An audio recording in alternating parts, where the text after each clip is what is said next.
Hey, salut les amis, j'espère que vous êtes en forme. Nouvelle vidéo aujourd'hui. Dans cette vidéo, je vais vous expliquer comment rester concentré en match grâce à l'identification de votre propre style de concentration. On va identifier votre style de concentration afin de comprendre pourquoi vous vous déconcentrez sur certains matchs et pourquoi pas sur d'autres.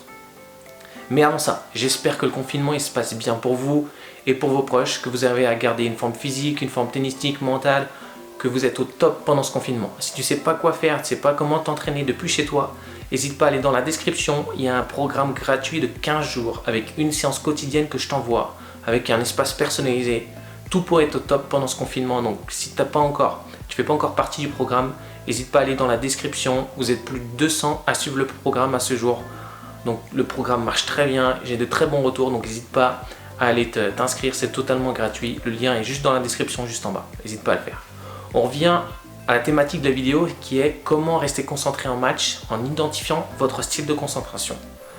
Comme je le dis souvent, chaque joueur, avant d'être un joueur, c'est une personne et un humain. Si on veut comprendre le joueur, il faut déjà comprendre l'humain, la personne, pour comprendre le joueur. Il faut aller dans ce sens-là. C'est ma façon de voir et ma méthodologie qui m'est personnelle. Je pense que si je veux déjà comprendre comment tu fonctionnes, il faut que je comprenne comment tu fonctionnes déjà en tant que personne et pas seulement en tant que joueur. Pour ça, il faut qu'on identifie quel est ton style de concentration personnel. Pour identifier ton style de concentration personnel, je vais t'expliquer, il y en a deux, c'est très simple. Le premier, c'est le style de concentration ou de focalisation, c'est la même chose, interne. En fait, c'est les personnes qui, quand on commence un match, quand on commence une tâche de la vie quotidienne, peu importe, une tâche avec une concentration, quand tu commences ton match, si tu as la focalisation interne, tu auras tendance à commencer le match, à être focus du début du match jusqu'à la fin. Tu vas éviter de t'éparpiller, de papillonner à droite à gauche, d'élargir ta concentration sur d'autres choses. Parce que tu sais que si tu commences à aller à droite à gauche dans ton esprit, tu as tendance à ne plus bien jouer et à ne plus bien faire ce que tu sais faire le mieux, jouer au tennis quand tu es concentré. Donc ça, c'est les personnes à focalisation interne. C'est pas mieux ou moins bien que la deuxième solution qui est la focalisation externe, mais par contre, ça a des facteurs un peu limitants dans le sens où la focalisation interne, quand tu te focalises sur ton objectif, si tu as tendance à partir, de temps en temps, les focalisations internes ont du mal à revenir. Une fois qu'on part, des fois on a du mal à faire le retour pour revenir se focus. C'est un petit peu le facteur, pas limitant, mais la petite faiblesse des focalisations internes. Personnellement, moi, c'est mon style de concentration, focalisation interne. Il y a d'autres joueurs de haut niveau, les Roger, les Nadal, ils sont dans ce style de concentration. Il n'est pas mieux ou moins bien que l'autre, il est seulement personnel. Le deuxième style de focalisation et de concentration, c'est, comme je t'ai dit tout à l'heure, c'est les focalisations externes. Externes, pourquoi? Et comment ça marche? En fait, ces personnes-là, elles se concentrent seulement quand le point commence jusqu'à la fin. Entre les moments de non-jeu, entre les matchs d'un tournoi, entre les moments où le point ne joue pas réellement, où ça compte pas réellement, entre guillemets, ça compte pas entre deux matchs par exemple, entre deux points, tu vois, au changement de côté, ces personnes-là, elles ont tendance à élargir leur champ de concentration à d'autres choses, mais totalement extérieures au tennis. Elles ont tendance à se concentrer, penser à autre chose, revenir, penser à autre chose, revenir. Des styles de joueurs comme Benoît Paire, comme Kyrgios sont dans ce style de concentration. Et c'est pour ça qu'on entend souvent dire « Purée, mais lui, il gâche son potentiel. Il a un talent de dingue, mais il n'est pas sérieux, il n'est pas rigoureux. » On entend souvent dire ça. Pourquoi? Parce qu'on voit juste ce que eux leur font du bien dans leur style de concentration, c'est-à-dire qu'ils ont besoin de l'évacuer pour être bons sur le début du point jusqu'à la fin. Ils ne peuvent pas être focus comme en focalisation interne, comme moi personnellement, tout le temps. Parce que eux, ça fait cocotte minute et au bout d'un moment, ils explosent, ils saturent et ils n'arrivent plus à bien jouer. C'est leur propre style de concentration. Il n'est pas mieux ou moins bien que le deuxième, je te disais. Il est juste personnel à leur personnalité, à leur façon de jouer, à leur façon d'être. Les problèmes qu'on voit avec les focalisations externes souvent, c'est que avec des coachs rigides, par exemple quelqu'un qui a une focalisation externe, je pense à, comme je te disais tout à l'heure, à Kyrgios, à Benoît Paire, quand il y a un coach rigide qui veut leur imposer des choses strictes, penser tennis matin, midi, soir, dans tout ce qu'ils font, souvent ça marche pas très bien, parce que c'est pas leur style de concentration, c'est pas leur façon d'être, et du coup on essaie d'imposer quelque chose à l'opposé de ce qu'il est vraiment, et du coup ça marche jamais très bien.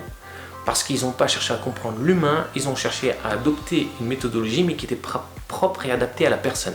C'est pour ça que des fois, les personnes à focalisation externe ont des difficultés avec des coachs rigides. Ça arrive Régulièrement, on le voit de temps en temps, on dit ah, s'il y a eu des clashs entre ces joueurs, parce que du coup, ils n'étaient pas sur la même longueur d'onde. Ce que le coach voulait faire adapter aux joueurs, c'était pas avec les qualités personnelles de cette personne, de l'humain, de ce joueur. Ok ?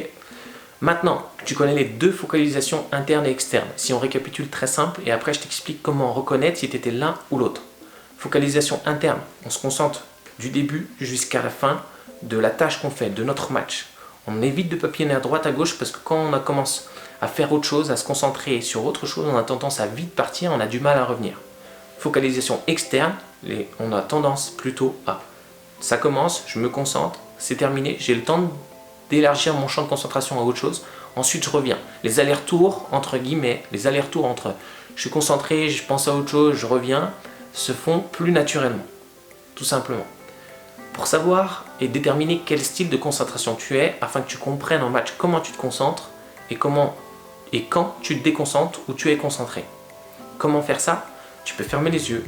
T'imagines un match où tu as très bien joué. Tu te remémores un match où tu as joué super bien, tu as fait la perf de ta vie, le meilleur match de ta vie. Tu essaies de t'imaginer et tu essaies de visualiser, de ressentir, de t'écouter parler, de t'écouter penser lors de ce match. Est-ce que tu te souviens entre les points, penser au match d'à côté? Est-ce que tu te souviens entre les points, penser, tu joues à l'extérieur, du coup il y avait du vent, du soleil? Est-ce que tu te souviens entre les points que le point était terminé, tu étais déjà en train de préparer le point suivant? En fonction de tes réponses, tu vas aller soit dans la focalisation interne, soit dans la focalisation externe, l'une ou l'autre.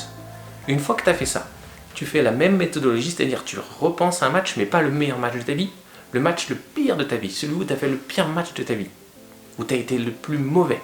Tu penses et tu essaies de voir comment tu pensais entre les points, entre les changements de côté, à quoi tu pensais, etc. etc. Une fois que tu as fait ça, tu vas identifier des éléments, soit focalisation externe ou interne. Et là, tu vas voir que sur le match qui ne marchait pas, où tu n'as pas bien joué, tu n'étais pas sur la bonne focalisation. Tu étais sûrement orienté sur la mauvaise. C'était un jour comme ça, tu as eu du mal à revenir dans ce que tu voulais. Et tu vas voir les facteurs limitants, soit de la première, soit de la deuxième. N'hésite pas à mettre en commentaire quel style de concentration tu es. Et si tu as des difficultés à identifier quel style de concentration tu es grâce aux questions que je t'ai évoquées tout à l'heure, grâce au fait d'imaginer et à percevoir si tu es plutôt focalisation externe ou plutôt focalisation interne, n'hésite pas à me dire en commentaire. J'essaierai de te répondre et je te permettrai d'affiner et de voir encore un petit peu plus clair dans les feedbacks que tu pourras avoir personnellement par rapport au match bon ou mauvais que tu essaies de te remémorer. N'hésite pas à me dire en commentaire. N'hésitez pas à liker, à partager afin que le plus grand nombre de personnes, de tennisman, connaissent leur style de concentration. C'est pas un secret les gars, vous pouvez le partager, n'hésitez pas.